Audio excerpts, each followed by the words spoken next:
kembali lagi di Dai Spesial Indonesia. Semua bisa, alhamdulillah. Nah teman-teman, pekan lalu kita sudah menyaksikan bagaimana penampilan dari kelompok Ihsan yang terdiri dari Dana, Putri, Faiz, serta si kembar Rifki dan Rizky. Siapa aja sih yang ada di grup Ihsan? Di grup Ihsan ada Dana dari Jakarta, ada Rizky Rifki dari Jakarta, ada Faiz dari Riau, dan juga ada Putri dari Ciamis. Tepuk tangan dong untuk peserta kita hari ini. Seperti Dana yang kali ini memilih gambar jamur. Kira-kira apa ya tema yang harus dibawakan oleh peserta asal Jakarta ini? Assalamualaikum warahmatullahi wabarakatuh. Waalaikumsalam warahmatullahi wabarakatuh.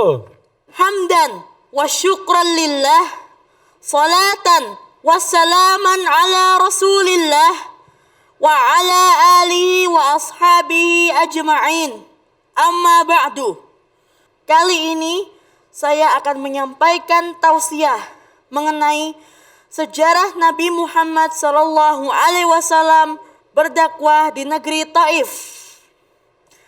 Rasulullah SAW pernah mengalami tahun kesedihan karena paman dari Nabi Muhammad SAW yang bernama Abu Talib meninggal dunia.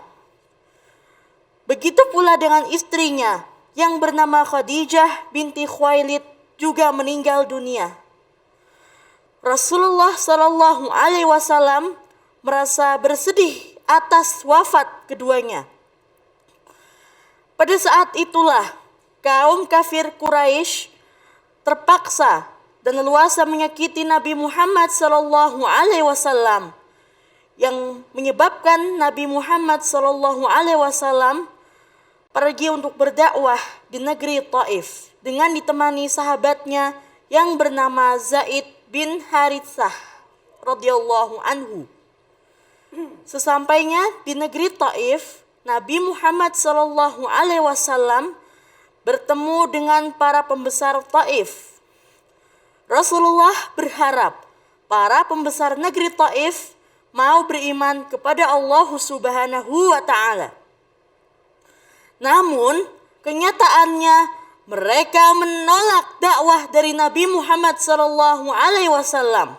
Dana sungguh luar biasa dari kesemuanya, dan dari awal termasuk Dana nih sebenarnya teman-teman yang hadir, teman-teman spesial yang hadir, yang menyampaikan dakwahnya ini sebenarnya tamparan buat kita nih semua. Betul, Pak Kiai. Mereka teman-teman spesial tuh daya ingatnya luar biasa, termasuk apa yang tadi disampaikan oleh Dana tentang materi penyerahan kota Taif.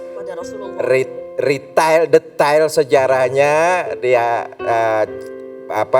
dapat menyampaikan dengan hal-hal yang bagus. Terus semangat ya Ananda Dana.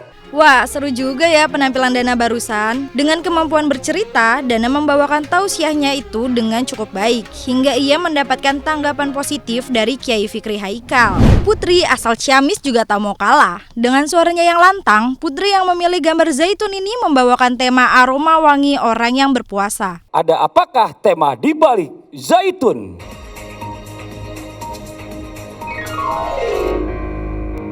Temanya adalah aroma wangi orang berpuasa. Assalamualaikum warahmatullahi wabarakatuh. Waalaikumsalam warahmatullahi wabarakatuh.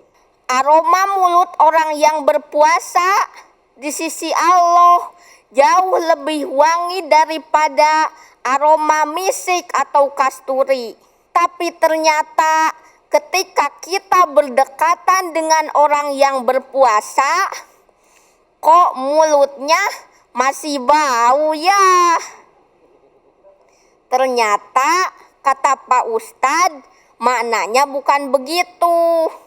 Menurut Pak Ustadz, maksud wanginya daripada orang yang berpuasa adalah yang pertama, nilai pahala yang didapatkan oleh orang yang berpuasa itu lebih baik daripada pahalanya orang memakai wewangian ke masjid atau hari raya. Putri mendapat catatan dari ayah Maulana mengenai motivasi dakwah. Dan ini Putri ini membuat kita tersenyum karena memaknai kalimat-kalimatnya, cuma naik turunnya harus dijaga juga. Peserta dari Dumai berikut ini juga selalu ingin menampilkan sisi terbaik dari kemampuannya dengan membawakan tema Ar-Rayyan memanggil orang berpuasa. Ada tema apakah di balik madu?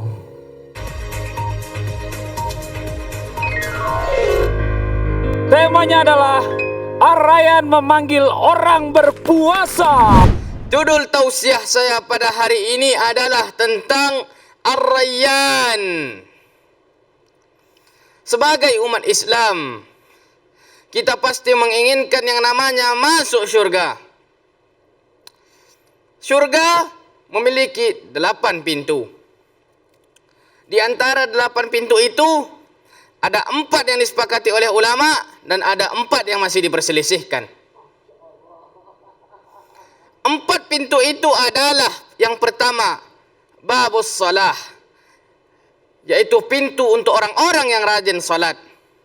Yang kedua ada yang namanya babus sadaqah, pintu untuk orang-orang yang rajin sedekah. Yang ketiga ada babul jihad, pintu untuk orang-orang yang berjihad. Dan ini dia, pintu yang keempat, babur rayyan, pintu ar-rayyan, pintu untuk orang-orang yang rajin berpuasa. Ar-Rayyan memiliki 3 arti.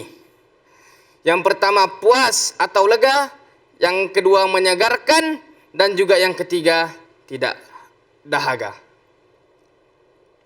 Sebagaimana Rasulullah sallallahu alaihi wasallam bersabda dalam sebuah hadis, "Inna fil jannati baban yuqalu lahu Ar-Rayyan." Sesungguhnya di surga itu ada pintu yang disebut pintu Ar-Rayyan.